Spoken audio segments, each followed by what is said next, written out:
Hi friends, మనం మూకుడు పెట్టుకొని ఉల్లిగడ్డ, పచ్చిమిర్చి, టమాటా క్యూరు, పసుపు ఇలా వేసుకొని మంచిగా కలుపుకోవాలి.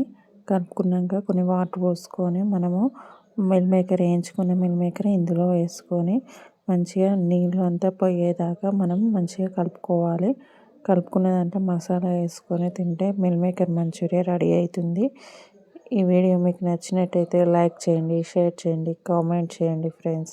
మిల్ మేకర్ మంచూరియా చాలా ఈజీ అంటే ఈజీ. మనం పిల్లలకి ఎంతో ఇష్టంగా చేసి పెట్టచ్చు. ఇంట్లో ఉన్న ఐటమ్స్తోనే ఎక్కడనో పోయి కొనుక్కరావాలని ఏమీ లేదు. మనకు వచ్చిన వాటితోనే మన పిల్లలకి సంతోషంగా చేసి పెట్టవచ్చు మిల్ మేకర్ మంచూరియా.